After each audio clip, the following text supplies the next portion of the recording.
Reverend, as we mentioned while you were getting on the phone, you lost your wife in the Charleston AME and the Mother Emanuel Church shooting. Yes. Did that shape the way you view gun violence in the United States? Well, it definitely shaped the way I see gun violence because before then, never really paid attention to gun violence or the effect it had on people's lives until it actually happened, to me. And, of course, I got involved with gun violence. There's an organization here in Charleston, South Carolina called Gun Sense. And I became very involved with them. And right now I'm still involved, but not as much as previously because now I'm doing more speaking on forgiveness. Well, and to that point, you have a book that I think we'll put the cover up on. It's called Called to Forgive. Can we put that book cover up so people can check that out? So this is your story, Called to Forgive. How were you able to forgive Dylan Roof? How did you do it? Well, it's by the grace of God because I had no intention of going to Dylan Roof's bond hearing. My children wanted to go, and I was very adamant about not going because being an agent, a retired agent, I knew taking someone to bond hearing, they would get their bond set, go back to the cell, so I didn't see it to be very important. However, my daughter convinced me to go. When we got there, I just told him, don't say anything. I wanted to get there, want to go back home. And as I sat down, just got this little whispering voice from God. God intervened. And a very familiar voice I've heard before so many times in my life. And he said, I have something to say. Get up. And so I got up. And I headed to the podium. Of course, with nothing to say, telling God, come on, you gotta say something because I don't have anything to say. And he just plainly said, son, I forgive you. My family forgives you.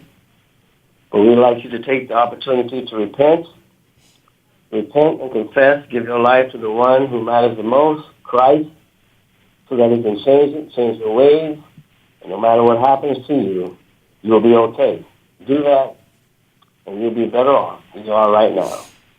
And I just discovered that the forgiveness was for me because immediately after I forgave Dylan, my body just really started shaking, and everything that I was feeling, the anger and the hate, the way I was feeling about my wife, I could just pretty much feel it leaving my body. Pretty much feel it leaving my body, see it leaving my body. And Reverend, I think that's an interesting point that is missed often about the concept of forgiveness that you said. It's often for the person who needs to do the forgiving in order to help them release their pain. Yes, forgiveness is all about the victim. It's not about the perpetrator. Of course, the perpetrator, they can choose themselves to ask God to forgive them for whatever act they committed. Like in Dylan's case, I expressed to him that, he can do that. I've written him a letter, reminding him that he can do that and God will forgive him because forgiveness releases you. It released me. I have a peace now like no other, that peace of God which passes all understanding. I preached that sermon several times, never really knew what it meant or how it felt until then. I can tell you truly, it releases you from everything that you've been harboring, any baggage you've had in the past, because a lot of our baggage comes from not being able to forgive, asking someone to forgive. Reverend, you gave him fantastic advice. Do you care whether at this point, whether he takes it or not? Is that going to shape how you view your own situation with this, with the forgiveness? Is it? No, I don't need them to ask God forgiveness for me to feel that I've been forgiven or to feel that, I need him to accept my forgiveness in order to experience the peace that I'm experiencing. It has nothing to do with Dylan. Dylan has to seek God for himself. And I do strongly believe that he will. And yes, I want him to because I sent him a letter advising him of who Myra was so he could know that she was a person, giving him some information about her, letting him know I still forgive him and that he needs to ask God's forgiveness and ask him could I come visit with him to help him in that process. So, but Reverend, I can hear a lot of people who would really say, well, what about justice? He needs to be held to justice for the crimes and the murders he committed. So maybe you forgive him personally, but we have laws on the books about these sort of vile crimes. Oh, yeah. I have nothing against the law. You know, of course, he has to be punished for what he has done. I mean, that's the law. Even in God's eye, you commit a sin. Understand? He's not going to punish for the sin. The sin you committed going to just automatically be punished by that. So in this situation, yeah, he's being punished. He received life sentences, and he's going to be behind bars the rest of his life. So that is his punishment, But that punishment of his has nothing to do with me forgiving him. It's two separate things. Reverend, I think it's almost human to maybe 3 o'clock in the morning, waking up and saying, "This man took away my wife. He took away the mother of my children." And try as I might to forgive him, I hate him, or I just, whatever other emotion a person might have about that. Does that ever happen to you? Or when you said that you started shaking and you heard this voice of God and you felt that you were forgiving him, was that unwaverable, or do you ever waver in that?